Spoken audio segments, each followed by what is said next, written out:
All right, all right. So I want to go ahead and welcome Big Joe. How are you? Hey, how you doing today? It just sounds funny when you say that. I'm doing good. I'm doing good, man. I'm doing great. That's right. That's right. Um, can you go ahead? For anybody that's out there that's going to be the first time listening to you, would you mind sharing a little bit about who you are, where you came from, and a little bit of your journey? Um. Okay. Well, I don't know where to start. Um. I got life at 17 years old. I did 27 years. I got out when I was 45. I'm still 45. I'm still fresh out. And I guess that's all the meat and potatoes anyone wants to know with a podcast like you got, you know? Yeah, for sure, for sure, man. And at this point, how long have you been out so far? Been out 5 months. 5 months. I got my first, yeah, my fat five, my first 5 months out here. So, yeah, it's been going good, I think. Man, and just a little a little history of we met through Jesse Nava. He's the one that made the connection, and we started talking back in December of 2020 2023. You had just got found suitable for parole, I think back in 2 months before in October. And you were the first person that came on. You have a collect call from that was actually found suitable and actually walked out them gates. So I want to go ahead and thank you, for allowing me to share those moments with our audience, on YouTube and and ultimately on TikTok. Um, Man, hearing that made me happy, you know? Woohoo! We got one for the home team, you know? And I didn't mind sharing it at all because at the end of the day, there's people watching these shows, and I would hope that there's little kids stumbles across it, like a rugged ass little kid that could see this and be like, what the hell am I doing? Before it's too late. Because when they get you, they get you, and nobody that hasn't done it can look back at life and be like, damn, I lost my late teens, I lost all my 20s, like all the party years, all the turning 21, 23, your first apartment, your first car, your first wreck of a car, your first total, your first insurance, all the good things in life. Like, and I'm not saying crashing a car is good, but I'm saying most people have done it. Um, all the good things in life that I used to dream about, and I was dreaming about them when I was 22 and when I was 23 in a fucking prison cell.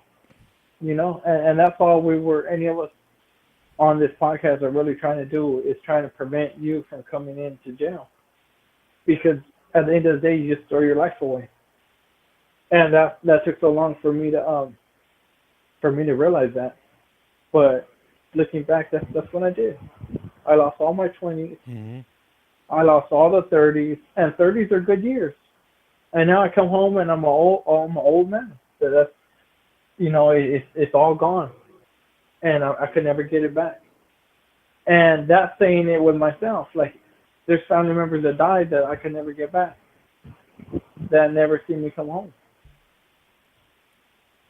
Man, Joe, and that's real talk right there. You experience, even though you were in prison, you still experience life didn't stop. Life start, still continuing, out here in the streets, and then there's life, behind the walls, and like you just mentioned, you miss, well, yeah, you miss, some of your people, passing away, going to their funerals, and being able to grieve, their departure from this world, and man, it's hard. It's hard because, like, when you're behind those walls, like, who can you talk to? Who can you cry to?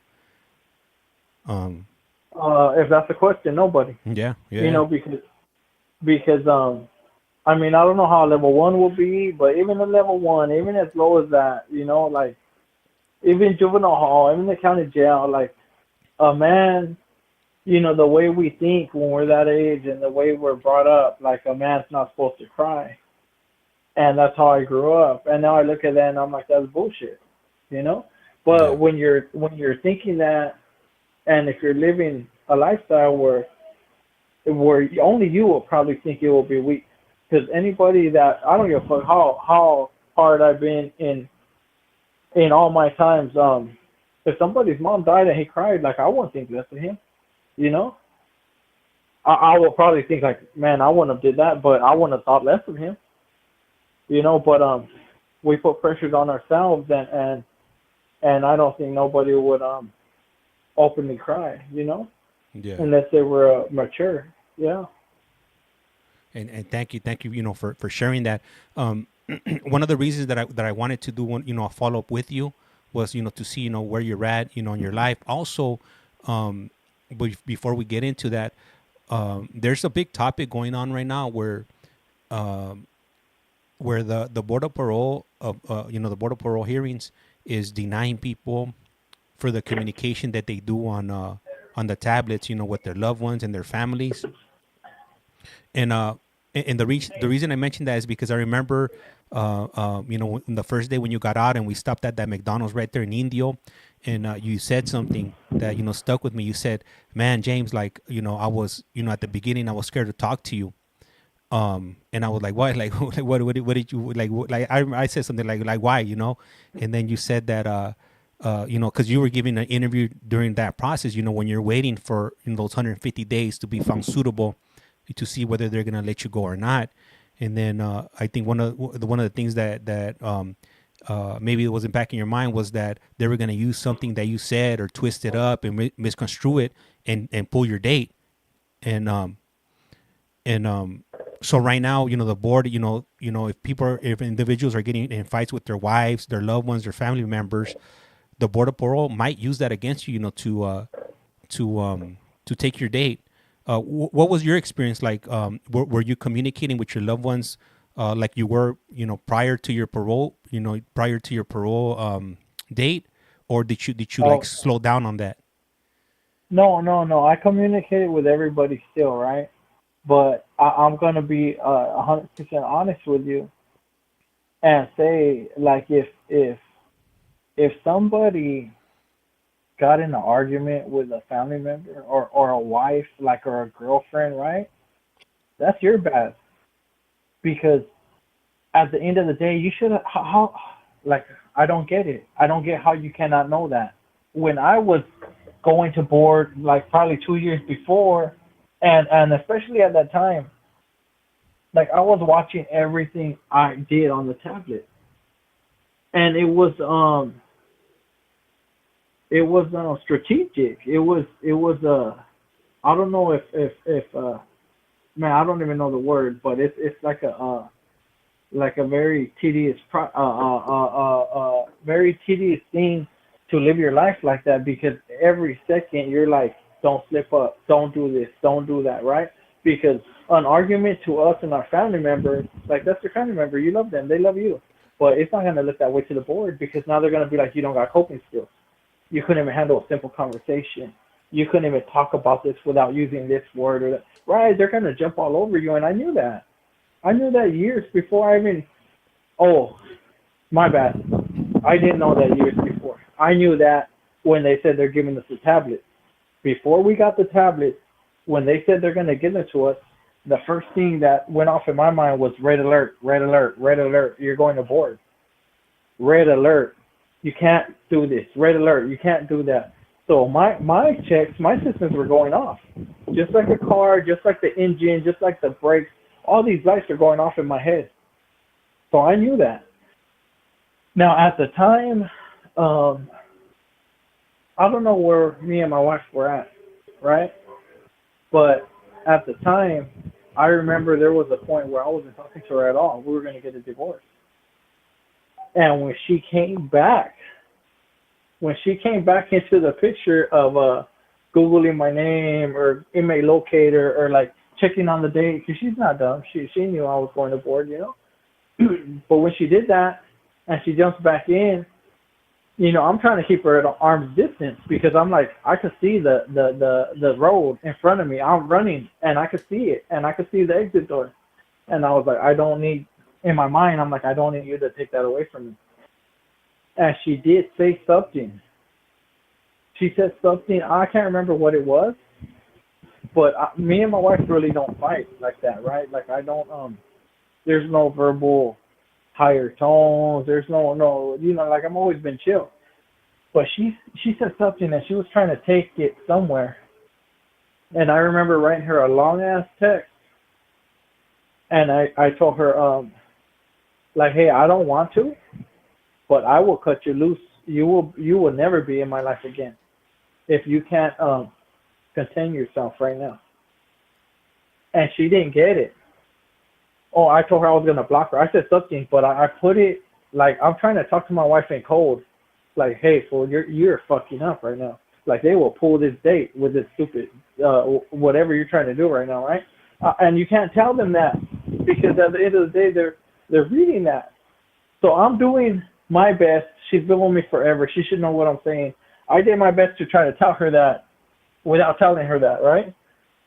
And she went crazy again. She sent another text because I said I'll block her and you'll be out about it. And then I called her, and I just remember I told her, hey, I just want to go home.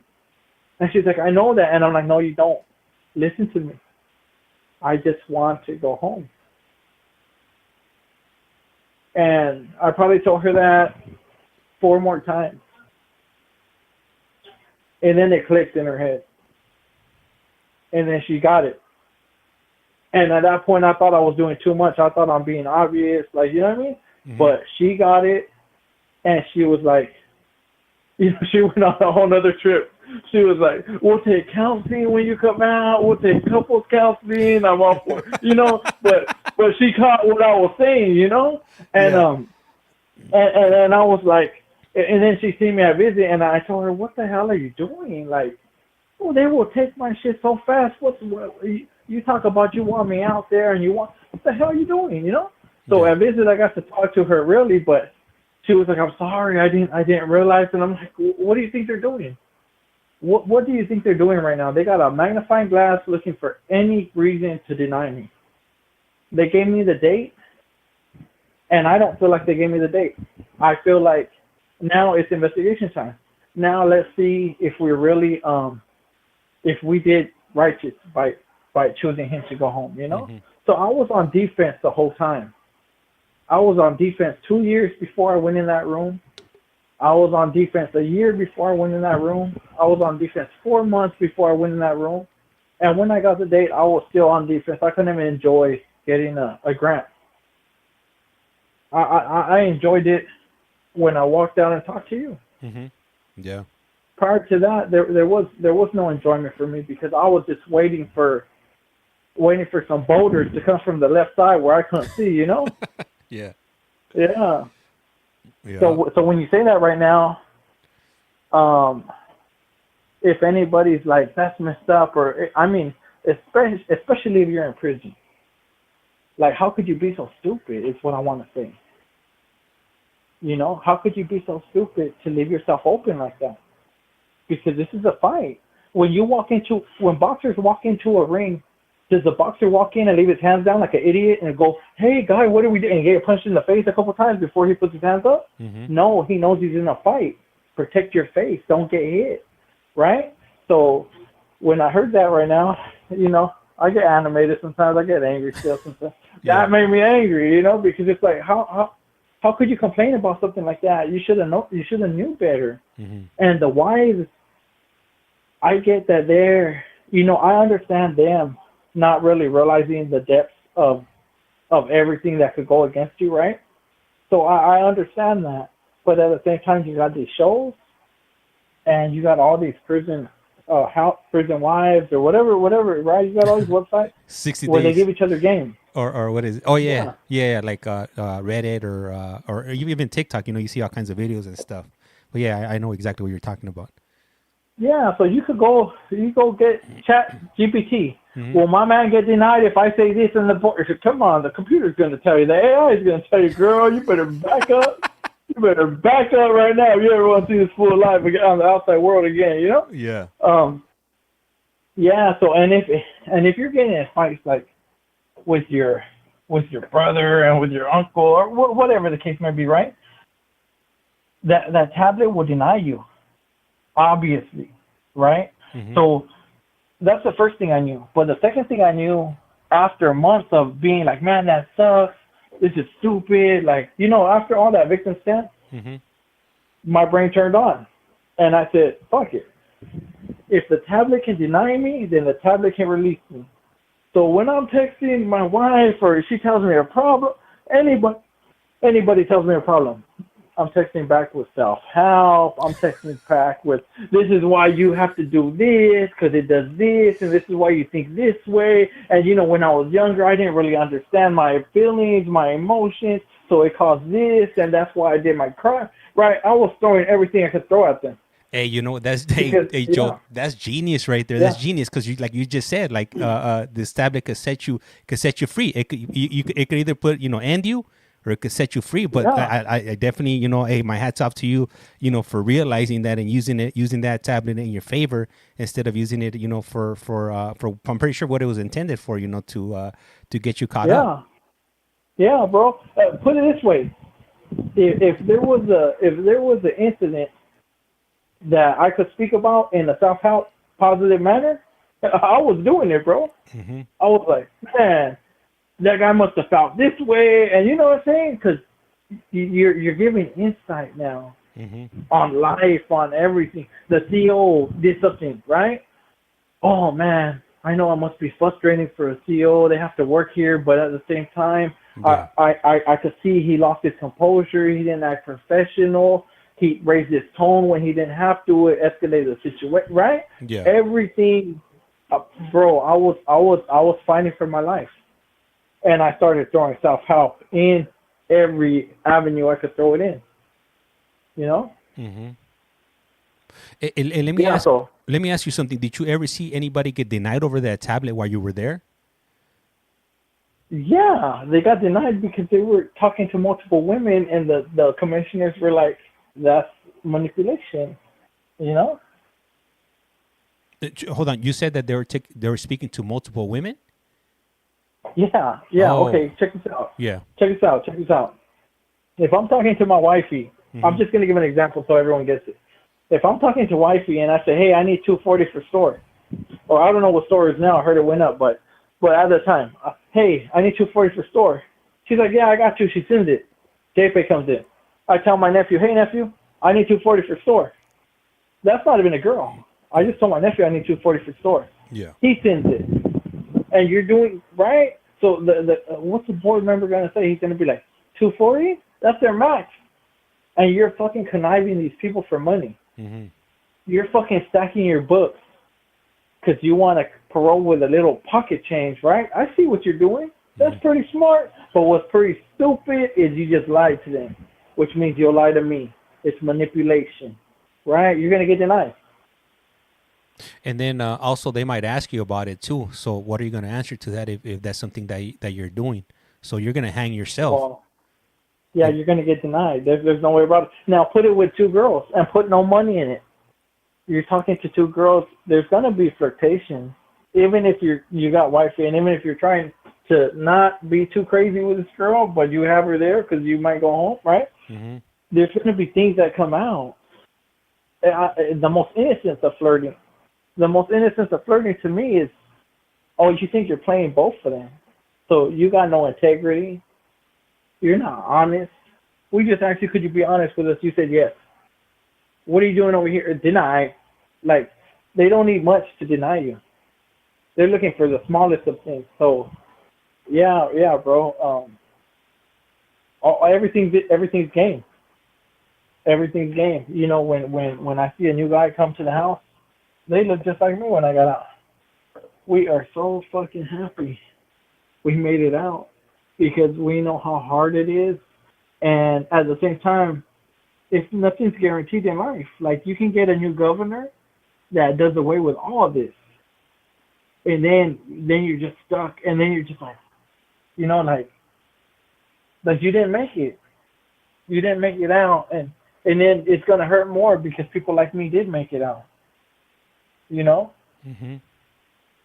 Yeah. I don't know. Personally, I don't know if I could handle that one. Yeah, that's a tough one. Because it's time to go, guys. It's time to go. I love everybody. Hasta la vista. You know, and I say it jokingly, but I say it seriously too. Though it's you know, I didn't feel prison until I was on my 23rd year.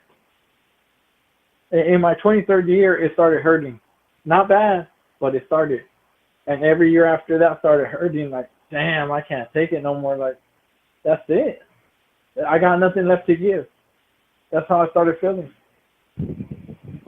Man, you know what? Right now, when you said that, about the governor changing and whatnot, that's definitely true because, I remember for the longest, as far as I can remember, if you had a life sentence, no matter if it was 7 years to life, 15 years to life, or whatever, you weren't gonna come home. That you were washed up, and now that you have an opportunity to come home, if you don't take advantage of it, work on yourself and actually make it out those doors, and they switch the governor and those doors close, like, man, that's it's like you got sentenced to life twice. Devastating. Yeah. Yeah. Yep. It'll take the wind out of people. I know it will. I know somebody with 1 year to life. Shout out to my boy Hershey from Hazard. If you're hearing this, I love you, boy, and we got to work on getting you out. And he got sentenced to 1 year to life. And we're over 30 years later, and he still has that 1 year to life in jail. Going to the board like the rest of us, trying to get out, trying to figure it out. I know another one, one of my boys, Robert Kuakai, little crazy Hawaiian from Elsinore. Mm-hmm. He got 4 years to life. Yeah. And here we are 27 years later, and he's still in there. So, yeah.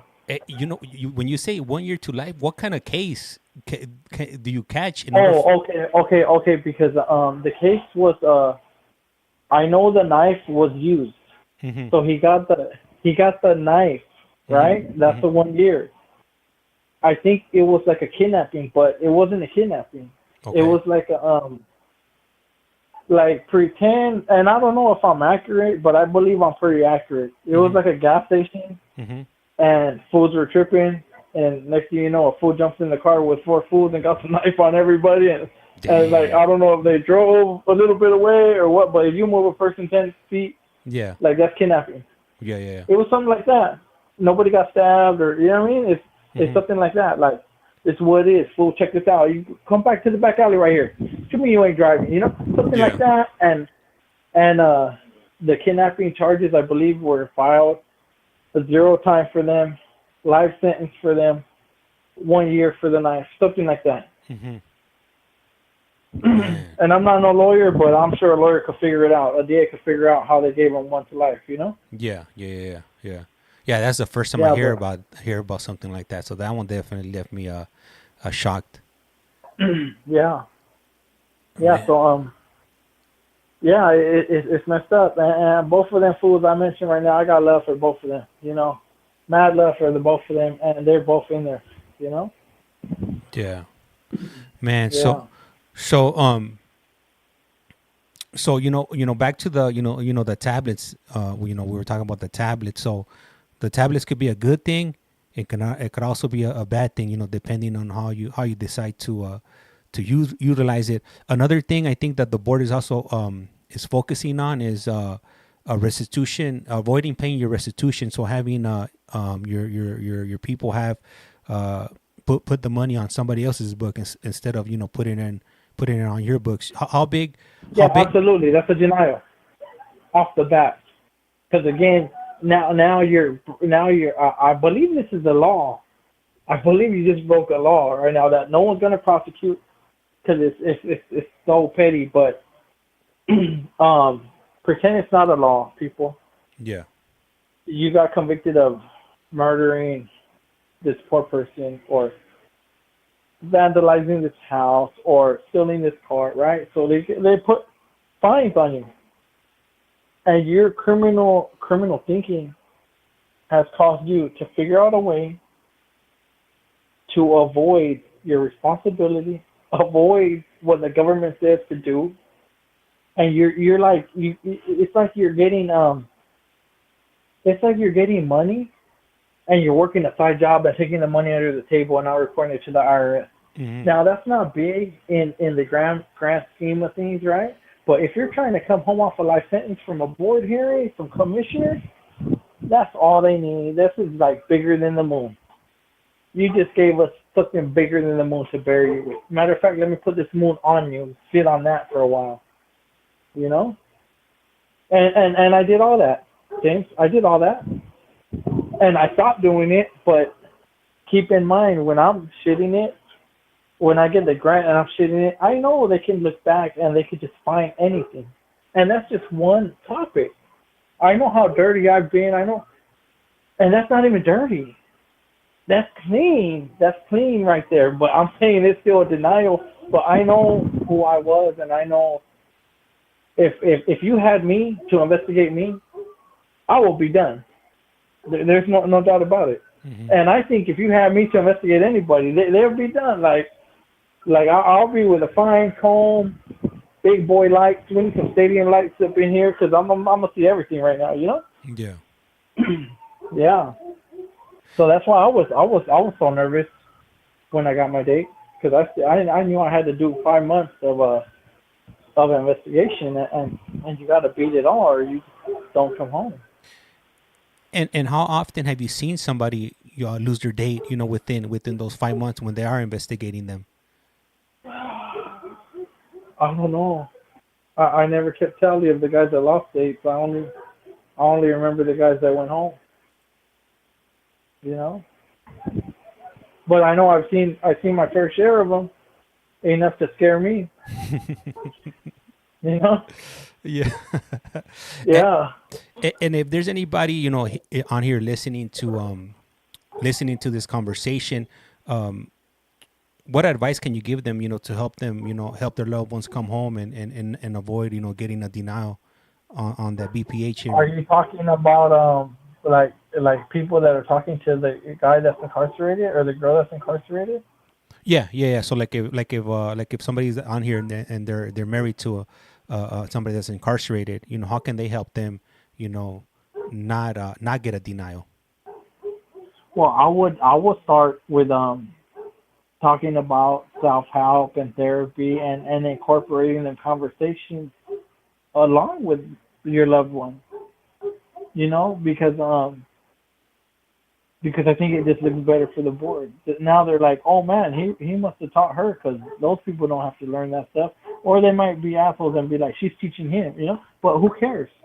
Because whatever it is, it's not toxic. You don't want to have them go into board and they look toxic in a relationship. And they're saying, yeah, I'm going to go home to her. And no, you think you're going to go home to her because we ain't about to let you out going home like that, Mm-hmm. Mm-hmm. I would say that. And I would say be easy on the arguments, You can fight about whatever you want to fight about when he comes home. You can cuss him out. You can slap him when he comes home. You can do whatever you want when he comes home. But while he's in there, just know that you have the power to unintentionally take his freedom away from a life sentence, and that's rough because it's not like someone's coming home and you give them another year in jail. This could be a forever because you just never know how they're gonna take it. Like me, like if something will go wrong, like that can offset me for life. Mm-hmm. Because it's like you go to a place that's so low where you won't care about nothing no more. Believe me, it was always on the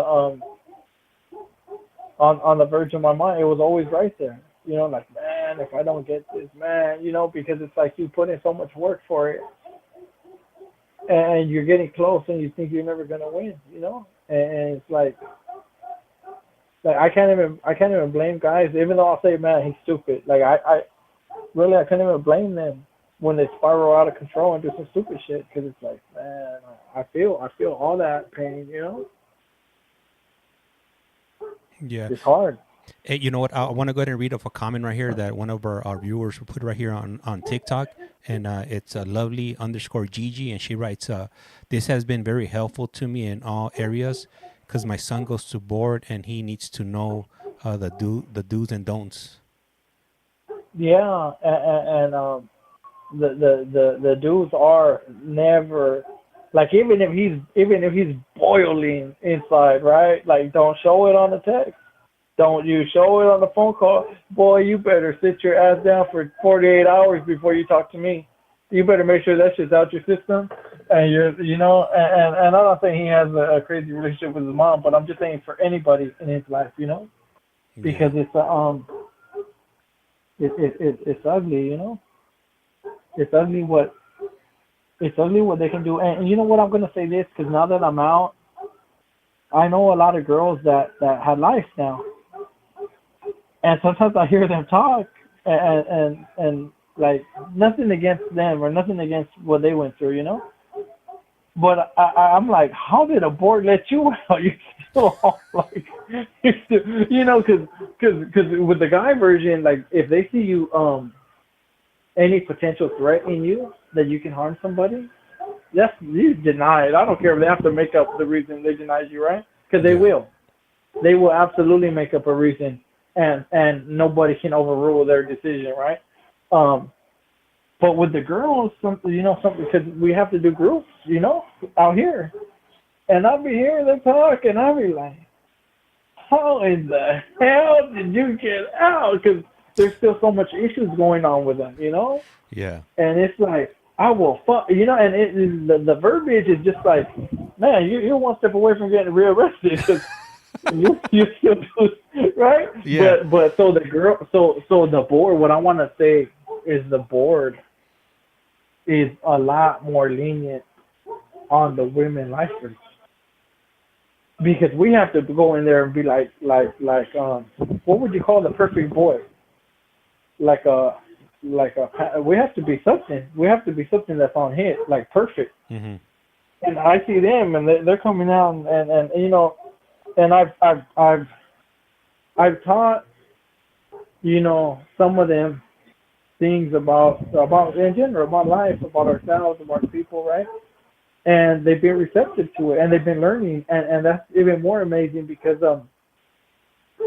they get it, they get like, oh shit, that's me, I'm wrong, Yeah. And but what I'm saying is they beat the board without even doing that, and they beat a board where a former inmate is looking at them like, that's just crazy.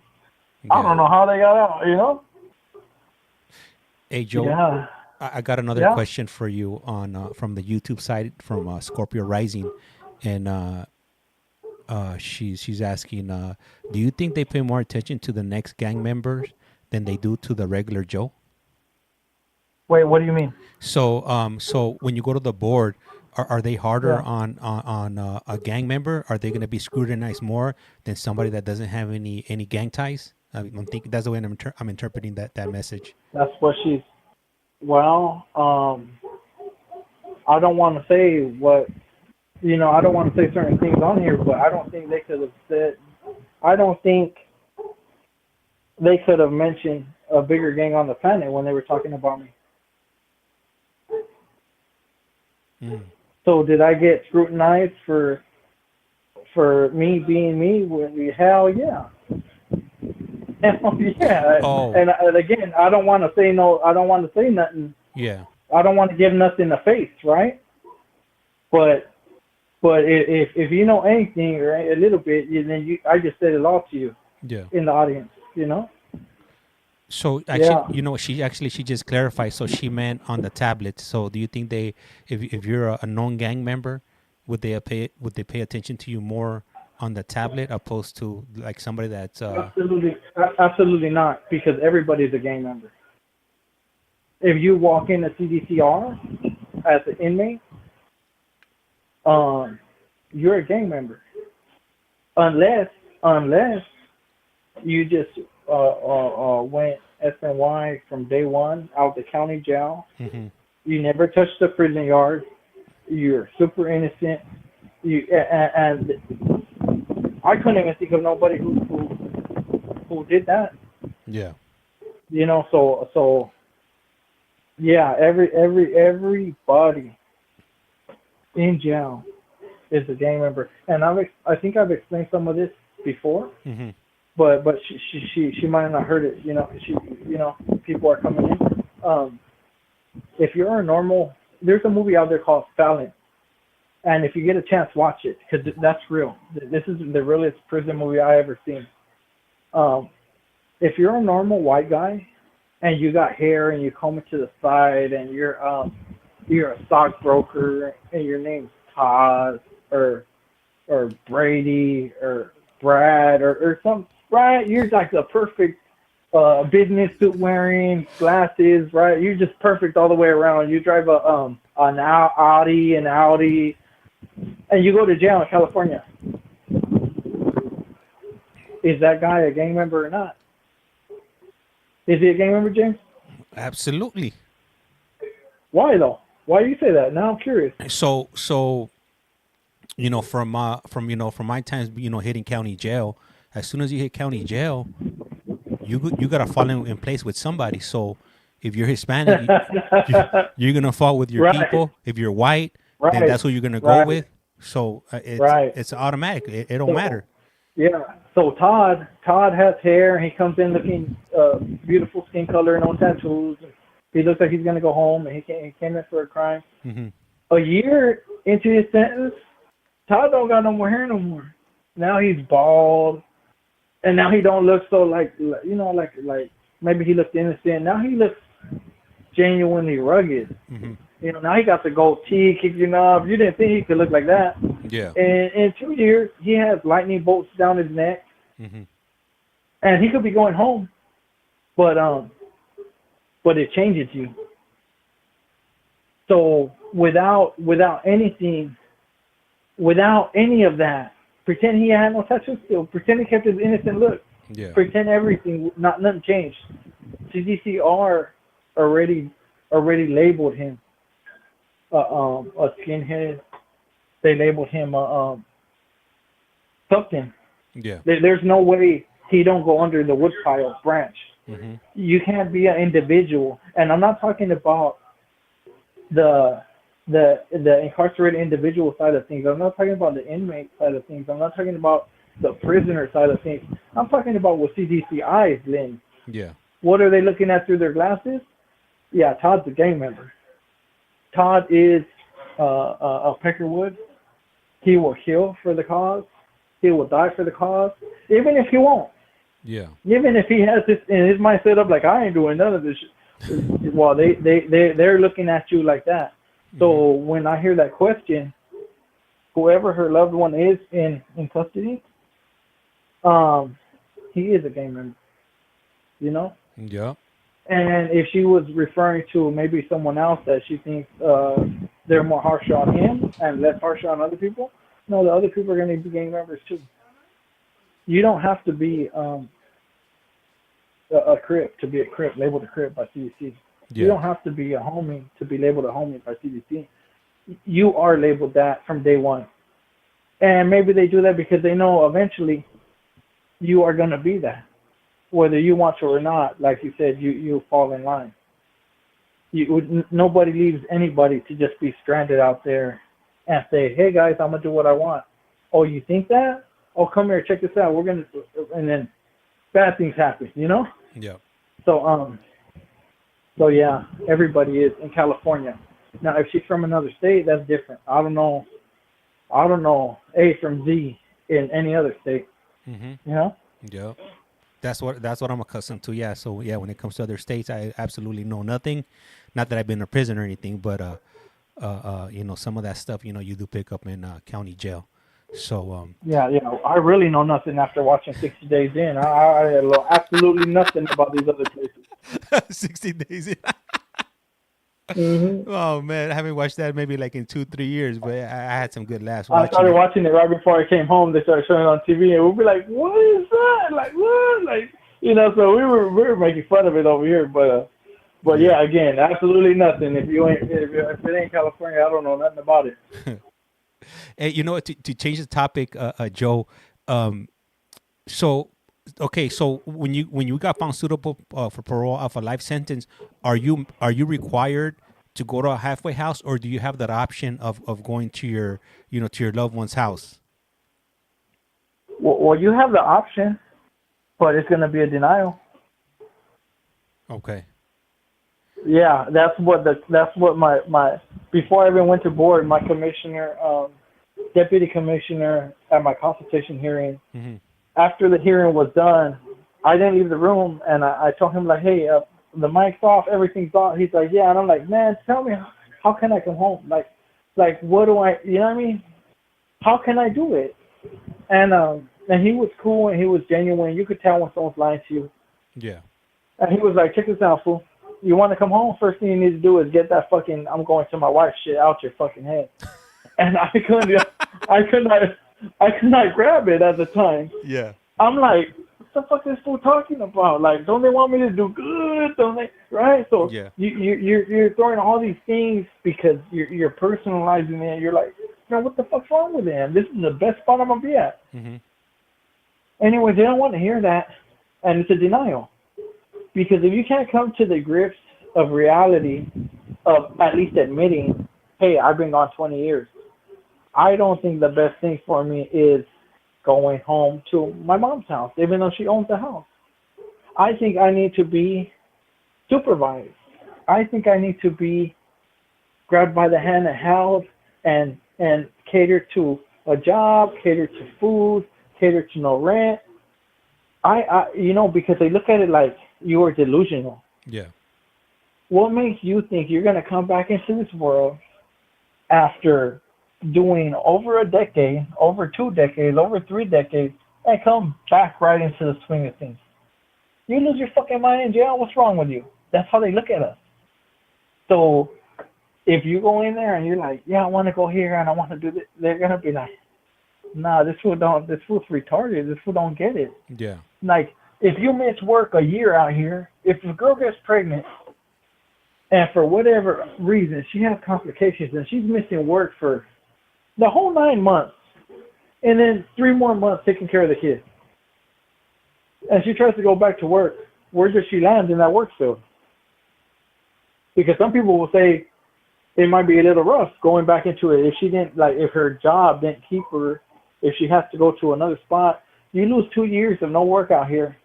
And I would think everyone agrees it's gonna be it's not gonna be challenging or nothing crazy like that, but it's not gonna be easy.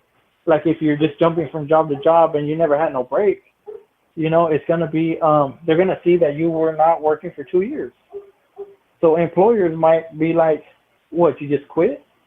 You just say you don't gotta work? Well, you're not gonna do that for my company. You're not gonna do that for me and mine. I want good workers, right? So imagine what they say when your resume is like you just been off the planet for 20 plus years.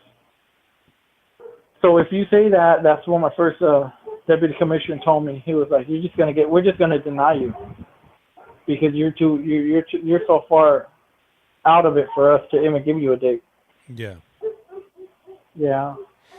And so it is an option though.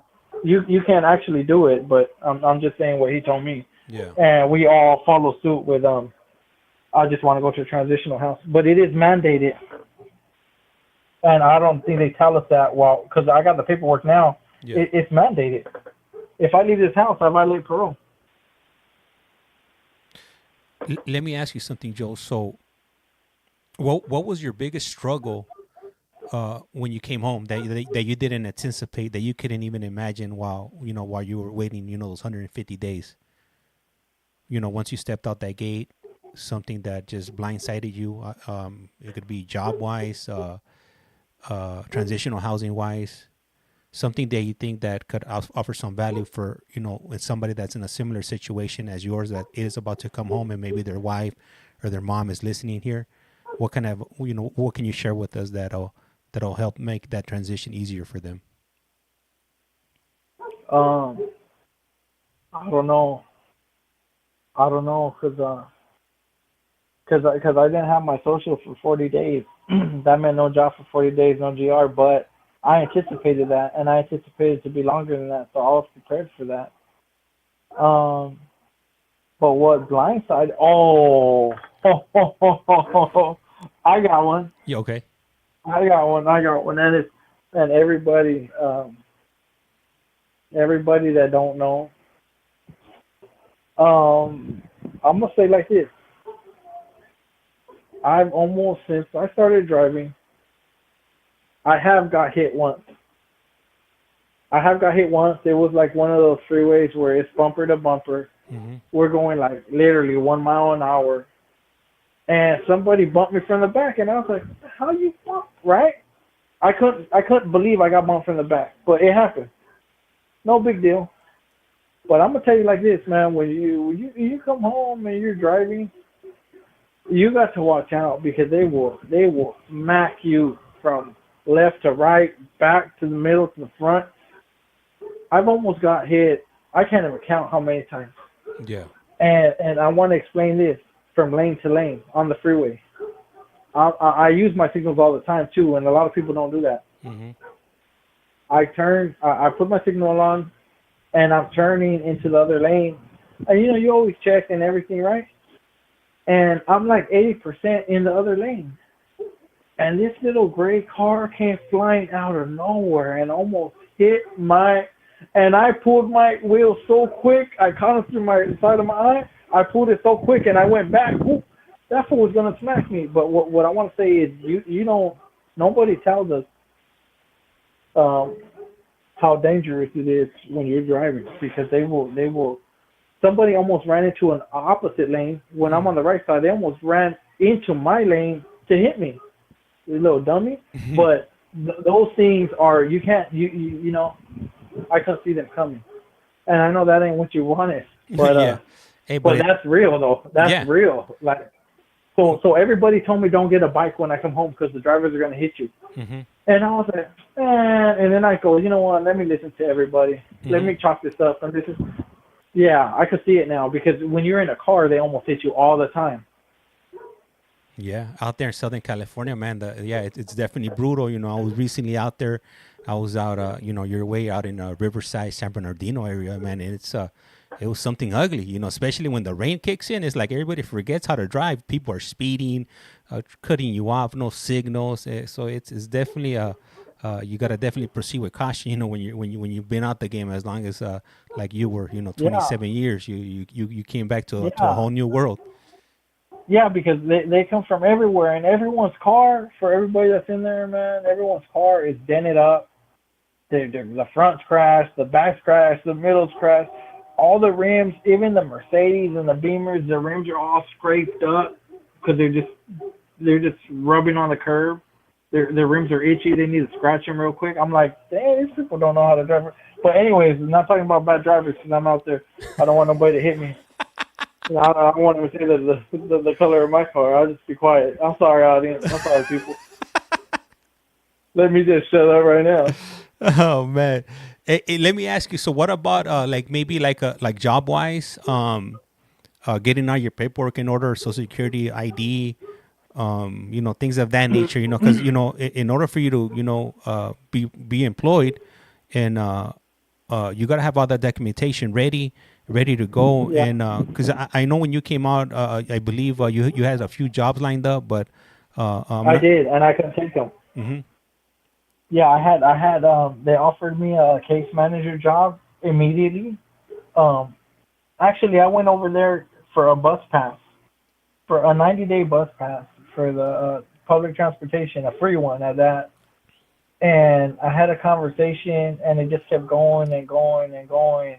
And then at the end of the conversation, they were like, "Would you ever consider being a case manager?" And I was like, "I don't think I'm qualified." And they started asking me more questions. And they're like, "No, you sound qualified to us. We want to throw that at you." Yeah. And I was like, "Yeah, I'm all about it. Let's do it." And I didn't realize at the time that you need all your documentation. So I had to pass on that, because I didn't have nothing. And then they offered me another job, roadside construction, and I had to pass on that because I didn't have documentation too. So it took me 40 days to get all that cleared up. And once I got the social, I got my ID, I got the GR, I got my bank account, I got my permit, I got my driver's license. Like, everything started falling in immediately after that. That was the holdup. But immediately after that, those jobs disappeared now. So I was trying to get work, and I wasn't trying maybe like I should have been, because because at the end of the day, I knew I had a job waiting for me after all this, right? Yeah. So I wasn't tripping, I wasn't I just one just came to me. I didn't even care for it, Mm-hmm. and and I got in. I started working, but again, those that dilemma I had anticipated it. But what I will say too is with work, they're always hiring. Like they always have job fairs. They always have. I got a thing today from UPS, union job. UPS, they'll pay for your training. Mm-hmm. They'll start you off at 21 an hour. I got that paper today. That's what I'm talking about. I was getting papers all the time, and I wouldn't even I wouldn't even go over there because I was like nonchalanting it. But if somebody wants work, I mean, there's so much avenues. Caltrans is hiring right now too. I just seen that flyer today too. Like there's everything's always working, and then they got the apps too that I didn't know about all this time. I just found out like maybe 10, 12 days ago, and you could get a job with them anywhere. So there's a lot of work out here, man. There's definitely a lot of work.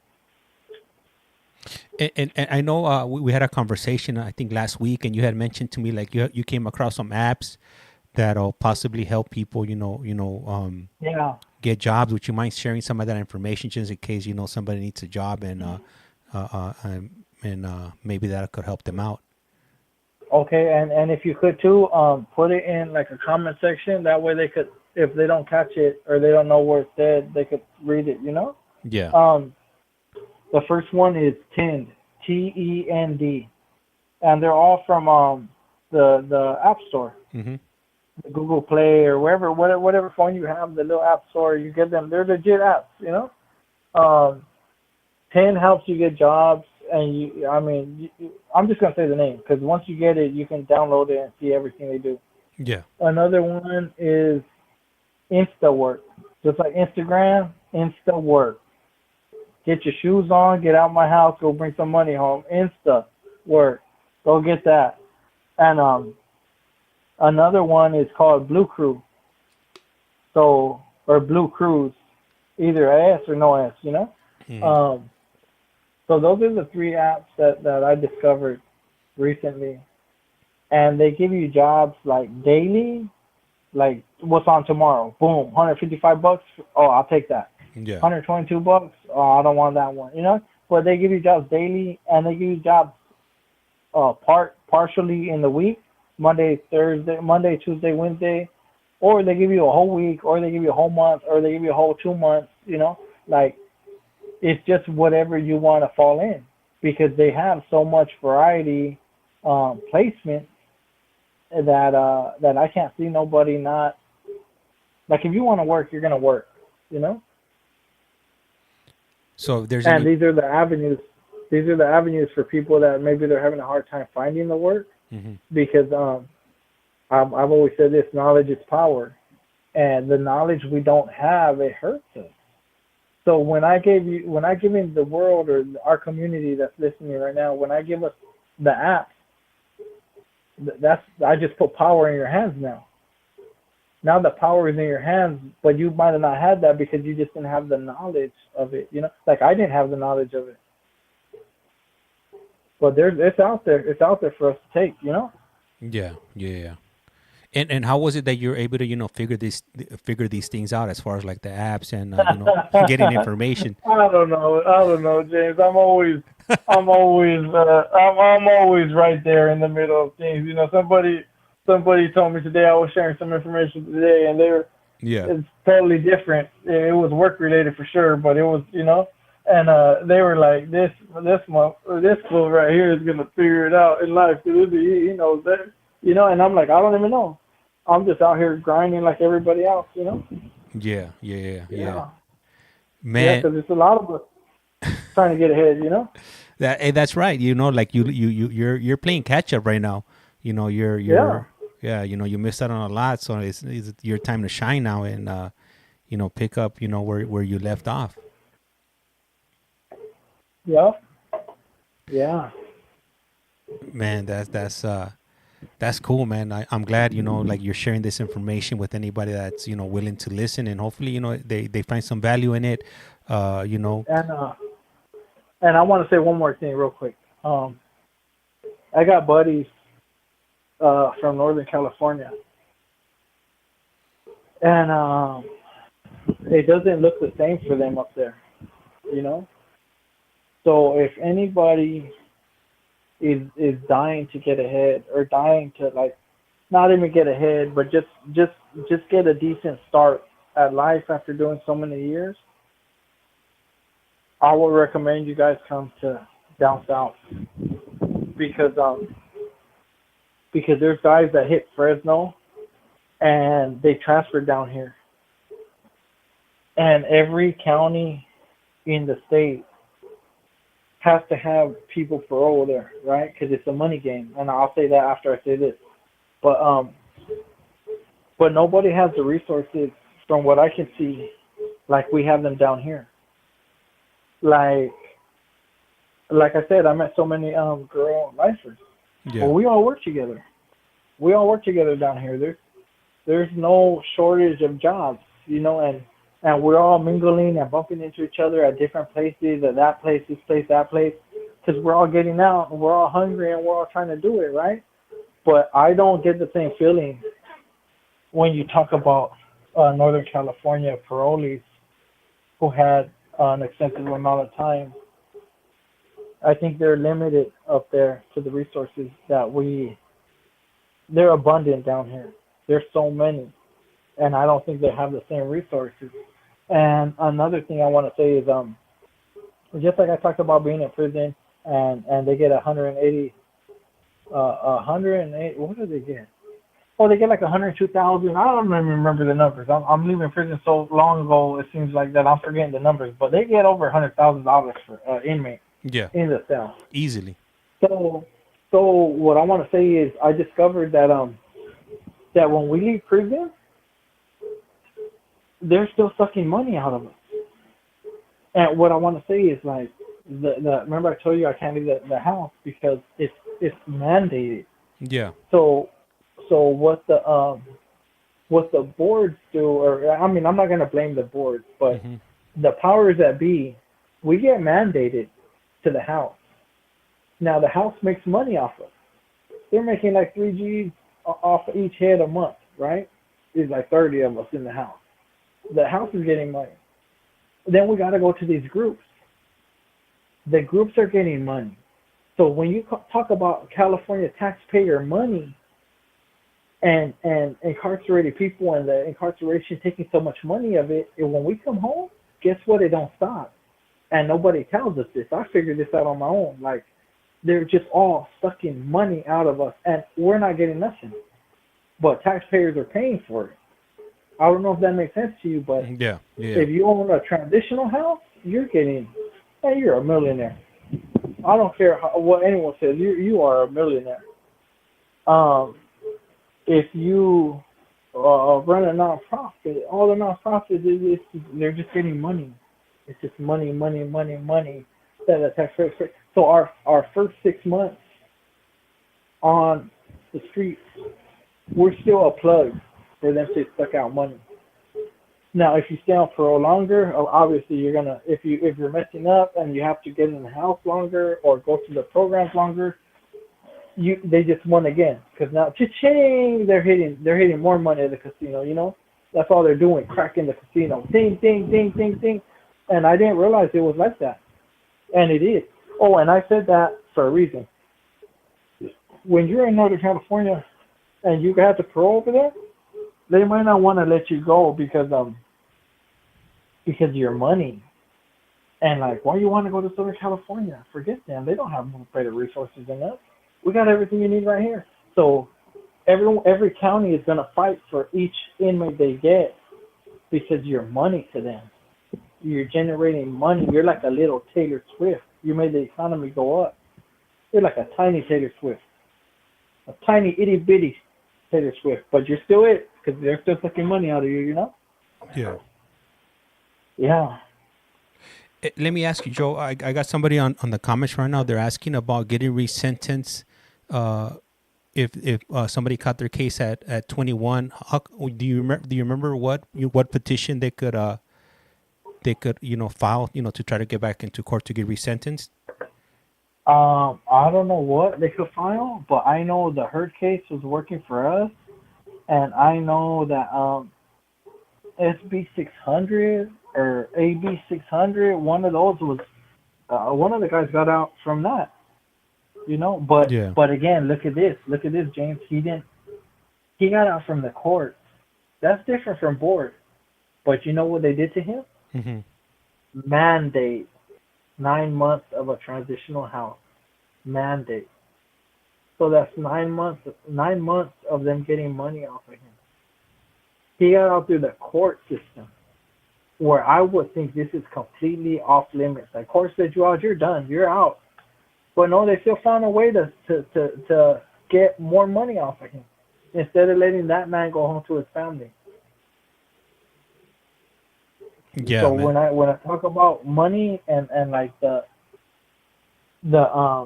powers that be, yeah, they don't just let you they don't just let you walk away, They still want money off of you. And I think that's crazy. I thought we were done with that, but I've been out here a little while now, and I got to see that now. That's all it's about, And you know what? And right now that you mentioned that about Northern California being a little bit different as far as not letting off their parolees off early. Somebody mentioned that to me last week. I had them call in, and that's something they said to me. I was like, man, it's a trip because from the people that I've met that have gotten paroled, in Southern California, like everybody's getting off. From life sentences, they're doing like a year on parole, and she was like, nah, like up north, they're trying to keep them on parole as long as they can. They're 3 years or 5 years or whatever they could keep them on. They're gonna do. No, and I get it because the longer you stay on parole, maybe you mess up, and maybe we put you back in the program. That's money. Mm-hmm. The program's getting all kinds of money. Maybe we say, oh, you messed up, go back in the house. Money. Like, any way you look at it, you're money to them. And I did not know that. Anytime you put your name on a piece of paper, that's money to the organization that got your name. Anytime you put your email, if you put your social to anybody out there, oh, they really cracked it. They really got money off of you. Mm-hmm. And what are you getting? You're getting nothing. You're getting nothing, but maybe a sense of, oh man, I'm starting to make it in life. And then you realize, like, what the hell? You telling me they've been getting money every time I do it? Man, I ain't giving my signature for nothing no more. You want my signature? What are you gonna give me? You better come over here with a $500 gift card or something, because that's what they're doing, bro. They're just getting money, and we're so dumb we don't even realize it. And again, knowledge is power. Because of the stuff we don't know, it changes things. Because I'll tell you one thing: as soon as I knew that, I ain't signing nothing no more. Mm-hmm. And if you scratch my back, I scratch yours, or it ain't going down. Yeah. Yeah. So let me ask you. So an update, so we could go and give an update to for those of our viewers that have been following your journey, since back in December. Where are you at right now? Are you going to be getting off of parole anytime soon? Are you leaving the transitional housing anytime soon? Any updates on your life? Well, I don't know. I don't know about all that because I'm over here talking about money game. They might be like, leave this motherfucker off. He's maxing out his parole. I don't know. I'll keep you posted. We'll stay tuned. Yeah. And we'll play it like that because you just never know. Yeah, for sure. I will hope to. I will hope so. I will hope everything's going smoothly. But again, I don't like to talk before things happen. Yeah, you don't like to count your chickens before they hatch. Yeah, because Yeah. I mean, the chicken might look like a dinosaur, try to eat me or something. Hey, life's full of surprises, bro. And that's all I know. And you said something too, like what surprised you or what weren't you ready for? Yeah. I wasn't ready for a family member's car to break on them, right? Mm-hmm. And it completely broke, motor and all that, and then we ended up getting anyway. That's too long to say, Mm-hmm. but that's life out here, guys. Like Yeah. when they say the struggle's real, yeah, the struggle's real. Things that come at you from left angle, right angle, and then if you got little money piled up, it's just done because you got to fix things, you know. And that's what I'll share with the guys in there that are coming out still, you know. Hey Joe, right now when you say about the car breaking down, you know what popped into my mind? That one time What? when you were coming back from TJ and you only had like 2 bolts or 3 bolts on the car, and Yeah, you told the dude to go faster because they could. just go faster. Gravity will hold it. Gravity will hold it. And the poor thing is, the homie was older than me by like 7 years or something, bro. And he Yeah. was listening to my dumb ass telling him about the gravity, and we tried, but that shit just went 3-wheel motion on us real quick. Oh man. Yeah. If for anybody that's wondering what the story is about, you're gonna have to go. You're gonna have to double back to our YouTube channel. Go under at CollectCallFrom. Go to a playlist and look up Big Joe or Joe, and you could listen to his whole journey. You know, from his earliest memory as a kid all the way to right now. We also got his release. When we got the video visit when he told us or when he shared with us that he got found suitable for parole, and when he got dropped off right there in front of Centinela, and then a few other videos of him and whatnot. So, and also if you're on TikTok, you could just click on the profile, and his video will be pinned on it's one of the first 3 videos that are pinned. It has like 1.4 1.5 million views, and man, it's definitely I could say this, you know, from my experience, you know, seeing you walking off that van, man, it's definitely an emotional experience, you know, seeing that, knowing that you were, you know, gone, you know, for such a long time, and you just walked out to a whole new world, man. And man, I was glad, you know, that you allowed me to be there and record it, you know, and share with our audience. Yeah, absolutely. And we gotta send a warning, a disclaimer. Relationship women shouldn't see none of those videos because yeah, you shouldn't see none of those videos because I have a little face on me. You know, getting old and wrinkly now, but stay away from them. Hey, Break hey, your heart. yeah, yeah. You know, I have to beat them off with a bat, James. I have to beat everyone off with a bat. You know what I Yeah, mean? looking all fresh, Yeah. walking out with with those white shoes, the Levi's, and your Oh white no, thermal. no, no, my boy. My clothing has upgraded dramatically. You know, like Yeah, yeah, I'm with it now. yeah, Took me a while. I'm with it now though.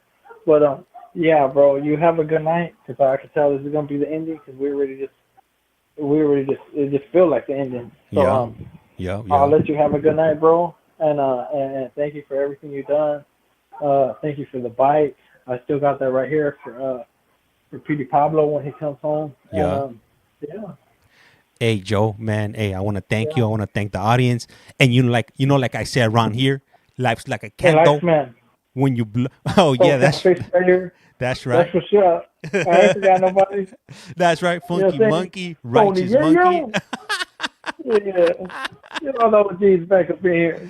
That's right. That's right.